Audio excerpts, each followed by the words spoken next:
So they are finally coming, the long-awaited missile launcher toting Primaris Marines, and love them or hate them on the looks front, it does look like they are going to be appearing on a fair few tables, as the only place to get them for now is in the brand new box set Strike Force Augustus, which goes up for pre-order next weekend.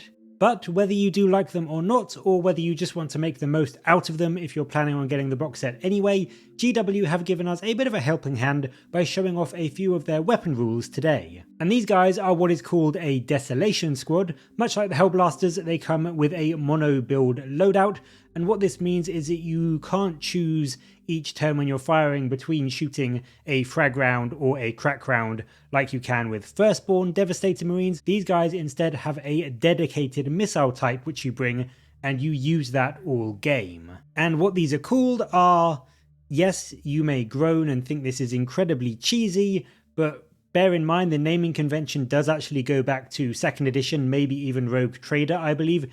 These are called Super Frag or Super Crack missiles.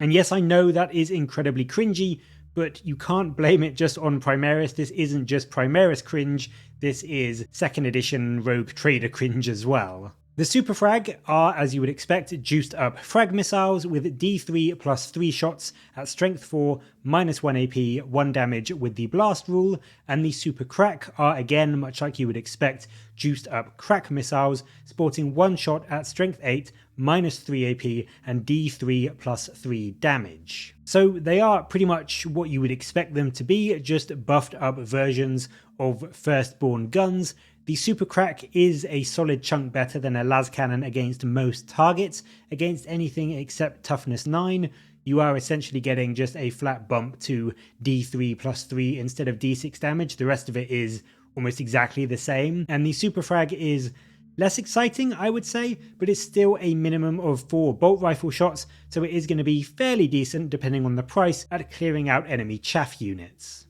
On top of those though, the rather odd looking missile launchers, we have to admit, also have another weapon on the bottom, and this is the Castellan Launcher. And what this does is it grants them an extra D3 shots at strength 4, -1 AP, 1 damage, and it can shoot at targets out of line of sight. And the article does clarify this counts as a separate gun, so you can shoot your Super Crack missiles at a tank and the Castellan Launcher at some infantry squad that are hiding on an objective or whatever, so you can split fire with this. At least my understanding of the article is that, so it's not a complete waste if you're thinking, why would I ever want to use that really? If I'm bringing the Super Crag, you can split fire with it. So I mean, it adds, yes, it's a bit meh, but it at least adds some anti-infantry firepower to a Super Crack squad.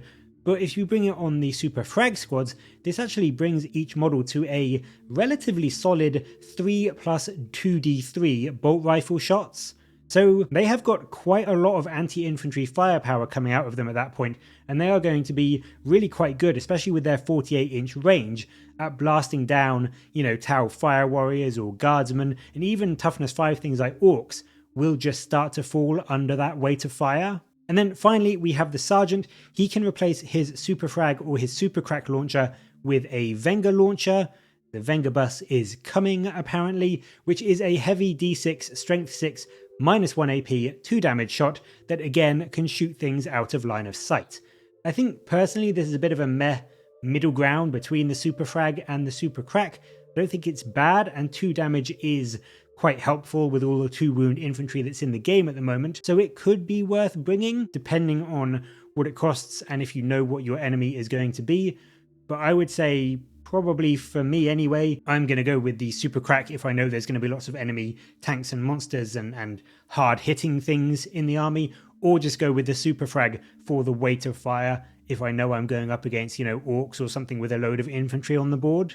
An extra D6 shots just for going up against things like Primaris Marines or whatever for that 2 damage almost doesn't seem worth it. I would rather just focus my squad on, the tanks with the Super Crack or the lighter infantry with the Super Frag. If you could maybe do the whole squad with the Venga launchers, then I could see it being a really quite solid choice if you knew you were going up against enemy power armor 2 wound infantry. But as it's just a sergeant's weapon, I'm not really sure it's ever going to be worth it just for that one weapon to try and kill a marine or 2. Overall, I think these guys seem kind of okay rules-wise. I'm hoping they're not too pricey because that is going to make or break them. I think personally they should probably sit around Hellblaster price, maybe a bit more thanks to their extra range. 35 points per model I think is a reasonable estimate for what they might be, and for that you get a solid backfield unit that can sit out of range of enemy firepower and be relatively safe, hold a home objective, and they can put out either a huge amount of anti-infantry firepower or bring what are basically better las cannons to take out enemy vehicles. But I mean, my god, they are going to look so stupid doing it. So that is it for today. What do you make of these new models and also the rules to go alongside them? Let me know down in the comments below, and as always, thank you very much for watching. Please do like and subscribe for more Warhammer content from me, but until next time, I'll catch you later guys.